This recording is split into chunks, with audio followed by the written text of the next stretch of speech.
नमस्कार। डॉक्टर वंदना रस्तोगी सह आचार्य संस्कृत की ओर से संस्कृत विषय के इस ई व्याख्यान में आप सभी का स्वागत है। इस व्याख्यान श्रृंखला के अंतर्गत हम कुमार संभव नामक महाकाव्य के प्रथम सर्ग का अध्ययन कर रहे हैं। जैसा कि आप सबको विदित है कि महाकवि कालिदास द्वारा विरचित यह महाकाव्य शिव पार्वती के विवाह, कुमार कार्तिकेय के जन्म तथा कार्तिकेय द्वारा तारकासुर के वध की कथा पर आधारित है। महाकाव्य के प्रथम सर्ग में कालिदास ने पर्वतराज हिमालय की पुत्री पार्वती के जन्म, गुण, सौंदर्य आदि का मनोहर वर्णन करते हुए महादेव शिव के साथ पार्वती के विवाह की भूमिका को प्रस्तुत किया है। देवर्षि नारद ने भविष्यवाणी की थी कि पार्वती का विवाह महादेव शिव से ही होगा, किंतु शिव अपनी पत्नी सती द्वारा प्राण त्याग कर दिए जाने के बाद से विरक्त भाव से कठोर तपस्या में लीन हो गए हैं। कालिदास ने संकेत किया है कि पार्वती ही पूर्व जन्म में प्रजापति दक्ष की पुत्री सती थीं, जिनका विवाह शिव से हुआ था। शिव के घोर तप का वर्णन करते हुए कालिदास कहते हैं, तत्राग्निमाधाय समित समिद्धम स्वमेव मूर्त्यन्तरमष्टमूर्तिः स्वयं विधाता तपसः फलानां केनापि कामेन तपश्चचार। तपसः फलानां स्वयं विधाता अष्टमूर्तिः तत्र स्वमेव मूर्त्यन्तरं समित समिद्धम अग्निम आधाय केन अपि कामेन तपः चचार।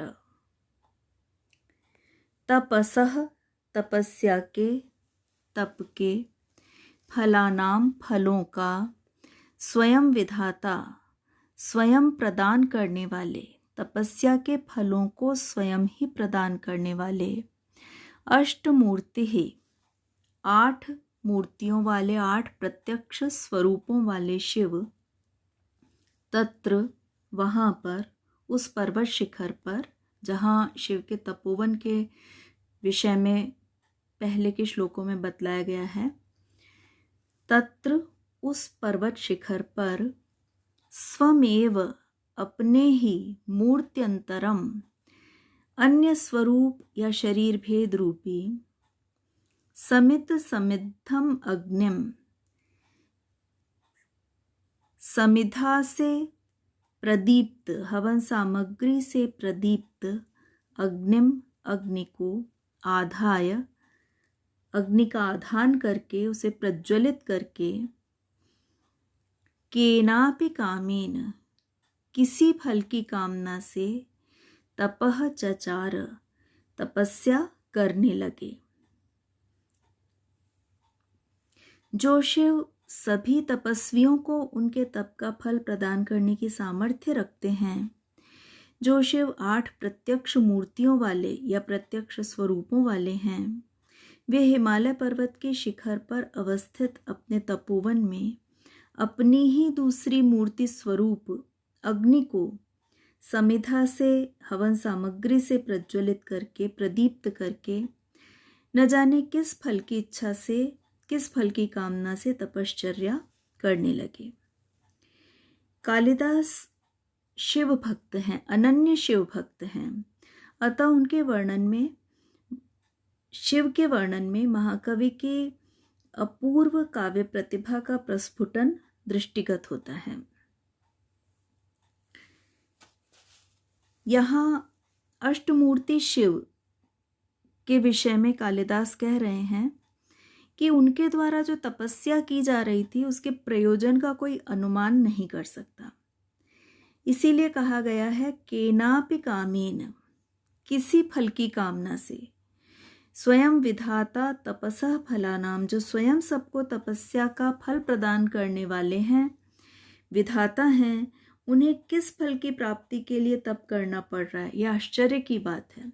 या हम इसे ये भी समझ सकते हैं कि शिव इस समय निष्काम तप में तल्लीन हैं, बिना किसी कामना से समाधि भाव से जो तप किया जा रहा है, ऐसे गहरे तपस्या में वे लगे हुए हैं, संलग्न हैं।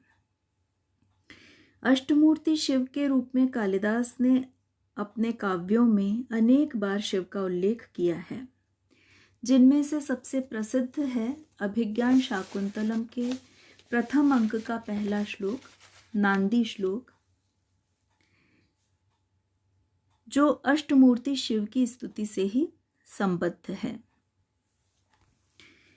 या सृष्टिः सृष्टुराद्या वहति विधिहुतं या हविर या च होत्री ये द्वे कालं विधत्तः श्रुति विषय गुणा या स्थिता व्याप्य विश्वं या माहुः सर्व बीज प्रकृतिरिति यया प्राणिनः प्राणवन्तः प्रत्यक्षाभिः प्रपन्नस्तनुभिरवतु वस्ताभिरष्टाभिरीशः।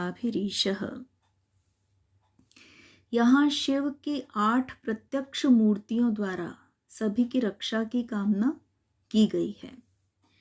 ये जो 8 मूर्तियां या शिव के जो 8 प्रत्यक्ष स्वरूप हैं, वे हैं पंच महाभूत, जल, अग्नि, वायु, आकाश और पृथ्वी। ये 5 महाभूत शिव के प्रत्यक्ष स्वरूप हैं। काल निर्णय जिनके आधार पर किया जाता है, वे सूर्य और चंद्रमा भी शिव की प्रत्यक्ष मूर्तियां हैं। और चेतन तत्व या आत्मा शिव की प्रत्यक्ष मूर्ति है। तो इस प्रकार पंच तत्व, सूर्य, चंद्रमा और चेतन तत्व या आत्मा, ये 8 शिव के प्रत्यक्ष स्वरूप हैं। भगवान शिव की इन अष्टमूर्तियों के अंतर्गत अग्नि रूप भी है, अग्नि रूपी मूर्ति भी है।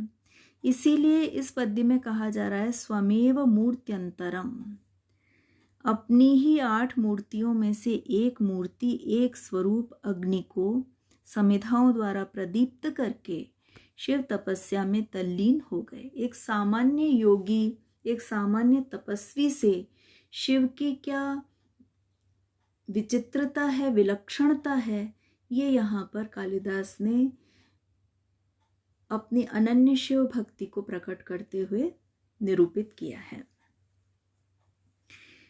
यहाँ उपजाति छंद है और अनुप्रास अलंकार यहाँ पर माना गया है। केनापि कामेन, क और न वर्ण की आवृत्ति हो रही है। समित समिद्धम, स और व वर्ण की, त वर्ण की आवृत्ति हो रही है।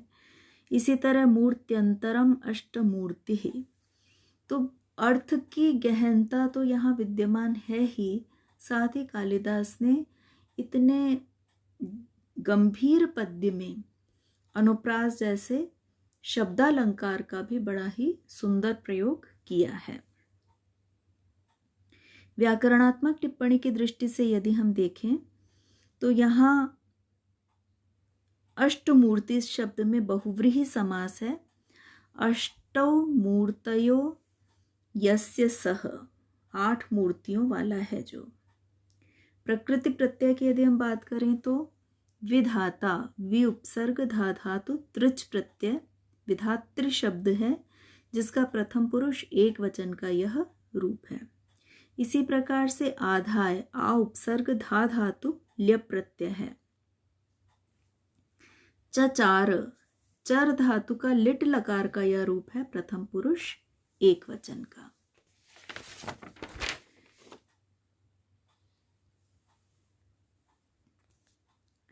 आज के व्याख्यान में इतना ही विद्यार्थियों, धन्यवाद।